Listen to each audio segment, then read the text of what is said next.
Municipal కార్మికులతో AP ప్రభుత్వం జరిపిన చర్చలు విఫలమయ్యాయి.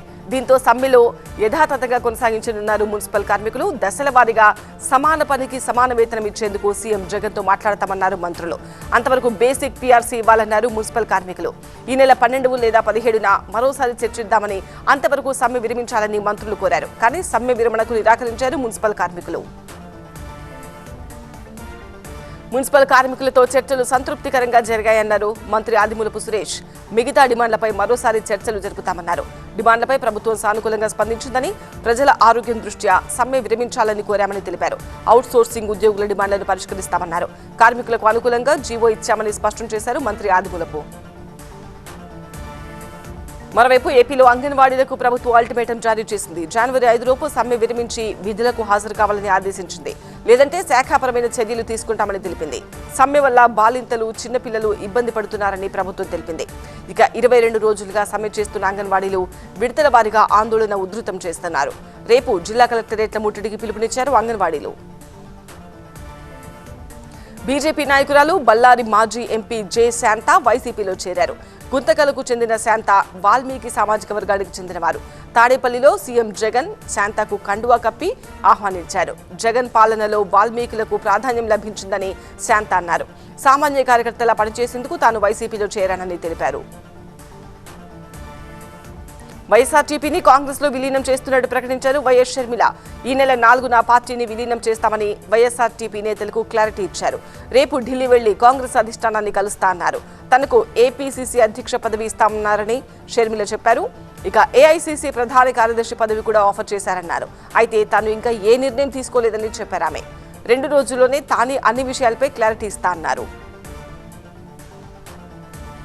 జగన్ తరపున షర్మిలతో తాను మధ్యవర్తిత్వం చేసినట్టు జరుగుతున్నదంతా దుష్ప్రచారమని వైసీపీ నేత వైవి సుబ్బారెడ్డి అన్నారు. రాయబారాలు చేయాల్సిన అవసరం లేదని స్పష్టం చేశారు. షర్మిల కాంగ్రెస్ పార్టీలో చేరితే వైసీపీకి ఎటువంటి ఇబ్బంది ఉండదన్నారు. ప్రజలే జగన్ను మరోసారి ఆశీర్వదించి సీఎం చేస్తారన్నారు. సంక్రాంతి తర్వాత ఏపీలో కాంగ్రెస్ రూపురేఖలు మారిపోతాయన్నారు మాజీ మంత్రి జేడీ శీలం. వైఎస్ షర్మిల, ఆర్కేతో పాటు ఎవరొచ్చినా దండం పెట్టి స్వాగతిస్తామన్నారు. చిరంజీవి కాంగ్రెస్ లోనే ఉన్నారని నమ్ముతున్నామని, ఆ విషయం ఆయన్నే అడగాలన్నారు. ఏపీకి ప్రత్యేక హోదా, రాయలసీమకు ప్రత్యేక ప్యాకేజ్, పోలవరం స్టీల్ ప్లాంట్ సాధనే కాంగ్రెస్ లక్ష్యమన్నారు జేడీ శీలం. వైసీపీకి మరో బిగ్ షాక్ తగిలింది. విశాఖకు చెందిన ఉత్తరాంధ్ర కీలక నేత దాడి వీరభద్రరావు వైసీపీకి రాజీనామా చేశారు. అనకాపల్లి టికెట్ ఆశించిన ఆయనకు నిరాశ ఎదురవడంతో పార్టీ వీడారు. తన రాజీనామా లేఖను సీఎం జగన్ కు పంపారు. దాడి వీరభద్రరావు లాంటి వాళ్లు పార్టీ నుంచి వెళ్లిపోవడం మంచిదే అని మంత్రి అమర్నాథ్ స్పందించారు. గెలిచే వారికే వైసీపీలో టికెట్లుంటాయని అన్నారు. కాంప్రమైజ్ కన్విన్స్ ఉండదని స్పష్టం చేశారు. ఎన్నికల సమయంలో టికెట్ రాని వ్యక్తులు పార్టీకి దూరంగా ఉండడం మంచిదే అని తెలిపారు. దాడి కుటుంబానికి పార్టీ చాలా అవకాశాలు ఇచ్చిందని అమర్నాథ్ గుర్తు చేశారు.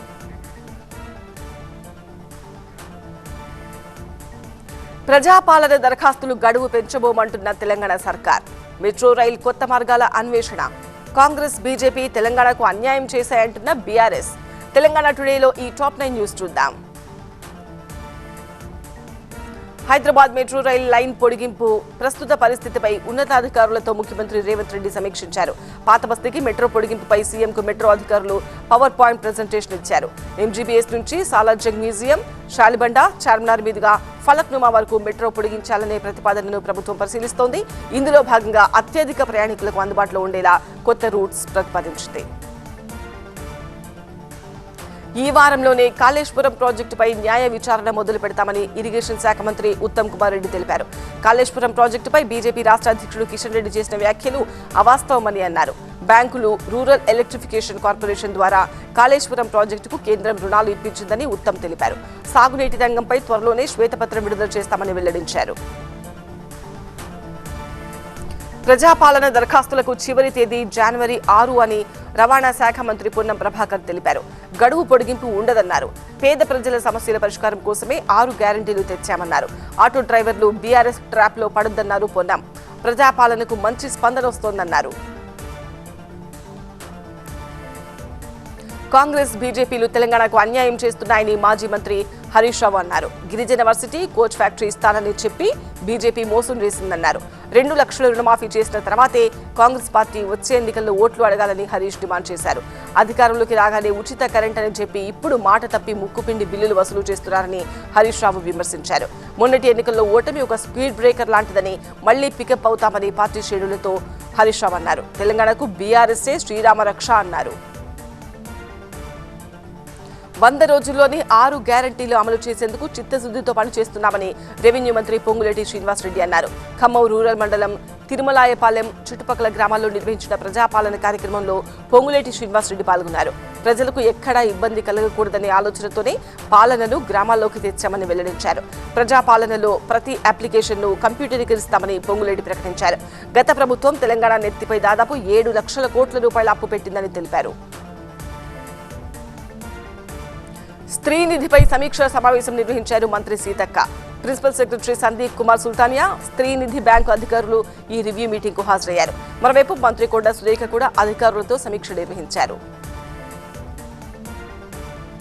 పార్లమెంట్ ఎన్నికల కోసం 90 రోజుల యాక్షన్ ప్లాన్ సిద్ధం చేశామన్నారు కేంద్ర మంత్రి కిషన్ రెడ్డి. జనసేన ప్రస్తుతం ఎన్డీఏలో భాగస్వామిగా ఉందన్నారు. అయితే తెలంగాణలో జనసేనతో బీజేపీ పొత్తు ఉండకపోవచ్చన్నారు. 17 పార్లమెంటు స్థానాల్లో పోటీ చేస్తామని అన్నారు. ఏపీలో జనసేనతో బీజేపీ పొత్తు అంశం చర్చకు రాలేదని వివరించారు. బీఆర్ఎస్ ఒక్క సీటు గెలిచినా ప్రయోజనం లేదన్నారు కిషన్ రెడ్డి. కరోనా కొత్త వేరియంట్ JN.1 ప్రస్తుతానికి ప్రమాదకారి కాకపోయినా జాగ్రత్తలు తప్పనిసరిగా తీసుకోవాలని గాంధీ ఆసుపత్రి సూపరింటెండెంట్ డాక్టర్ రాజారావు అన్నారు. ఊపిరితిత్తుల సమస్యలు, ఇతర ఆరోగ్య సమస్యలతో బాధపడేవారు మరింత జాగ్రత్తగా ఉండాల్సిన అవసరం ఉందన్నారు. రద్దీ ప్రాంతాల్లోకి వెళ్తున్నప్పుడు మాస్క్ ధరించడం తప్పనిసరి చేసుకోవాలన్నారు.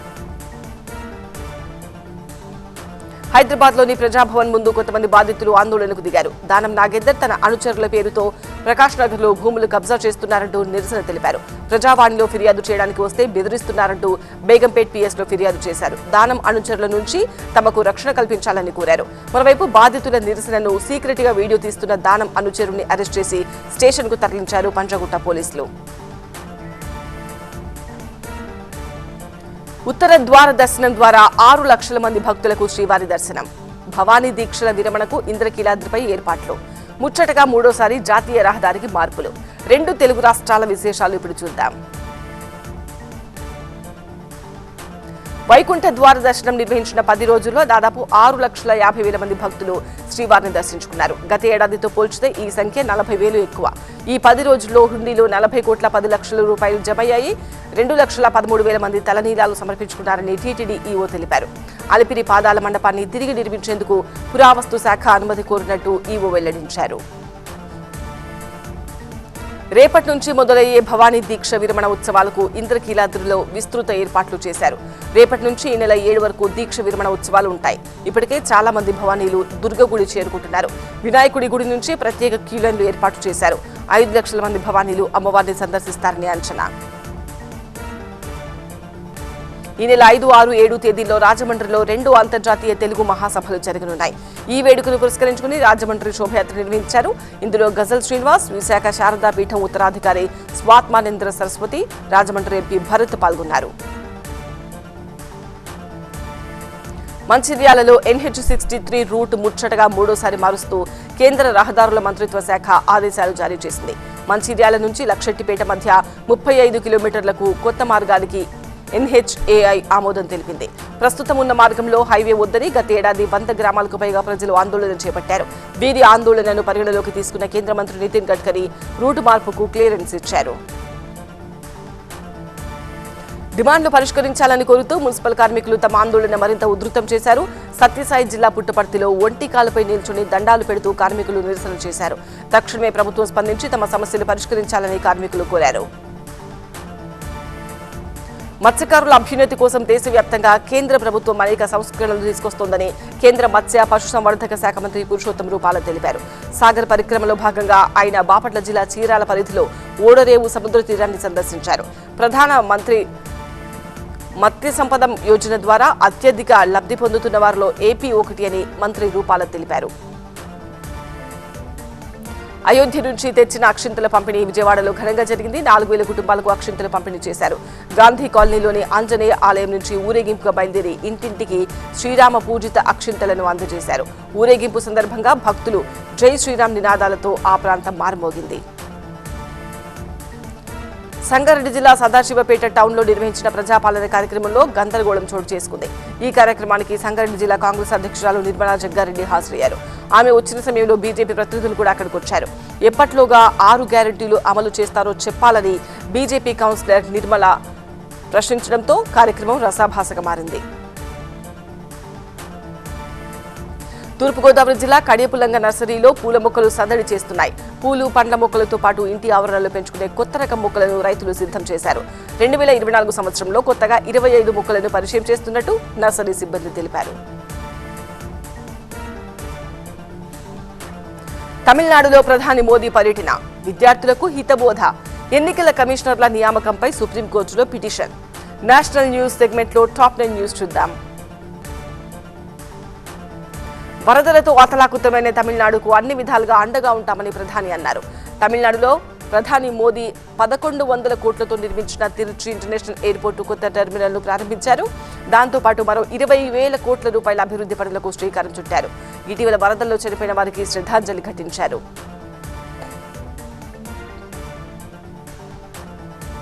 ఇక దేశానికి సరైన దిశ చూపడంలో విశ్వవిద్యాలయాలు కీలక పాత్ర పోషిస్తాయని ప్రధాని మోదీ అన్నారు. మన విశ్వవిద్యాలయాలు గ్లోబల్ ర్యాంకింగ్స్ లో ప్రవేశిస్తున్నాయని కితాబిచ్చారు. తమిళనాడు పర్యటనలో భాగంగా ప్రధాని మోదీ తిరుచిరాపల్లిలో భారతీదాసన్ యూనివర్సిటీ 38వ స్నాతకోత్సవంలో పాల్గొన్నారు.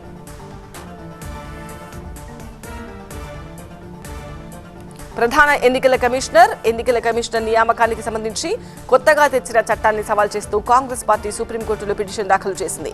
కొత్త చట్టంలోని నిబంధనలు రాజ్యాంగంలోని 14, 21, 50 అధికరణలకు ఉల్లంఘనలుగా ఉన్నాయని పిటిషనర్ జయ ఠాకూర్ తెలిపారు. మార్చిలో సుప్రీంకోర్టు ఇచ్చిన తీర్పు కూడా ఆమె ప్రస్తావించారు. ఎన్నికల కమిషనర్ల నియామకానికి సంబంధించి డిసెంబర్ 28న జారీ చేసిన గజెట్ నోటిఫికేషన్ సవాల్ చేస్తూ మరో పిల్ కూడా సుప్రీంలో దాఖలైంది. జమ్మూ కాశ్మీర్లో శాంతి భద్రతల పరిస్థితి, security grid, zero terror plan పై కేంద్ర హోంమంత్రి ఉన్నత స్థాయి సమీక్ష నిర్వహించారు. ఢిల్లీలోని హోంశాఖ కార్యాలయంలో జరిగిన ఈ సమావేశంలో జమ్మూ కాశ్మీర్ లెఫ్టినెంట్ గవర్నర్ మనోజ్ సిన్హా, హోంశాఖ ఉన్నతాధికారులు పాల్గొన్నారు. సైనిక దళాల ప్రధానాధికారి, జాతీయ భద్రతా సలహాదారు అజిత్ డోవల్ రా అధినేత కూడా ఈ సమావేశానికి హాజరయ్యారు.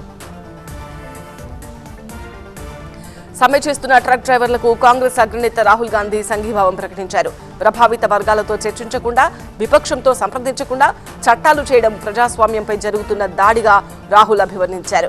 50 మంది ఎంపీలను సస్పెండ్ చేసి పార్లమెంట్లో డ్రైవర్లకు వ్యతిరేకంగా షెహన్షా చట్టాన్ని తీసుకొచ్చారని ప్రధాని మోదీని రాహుల్ విమర్శించారు.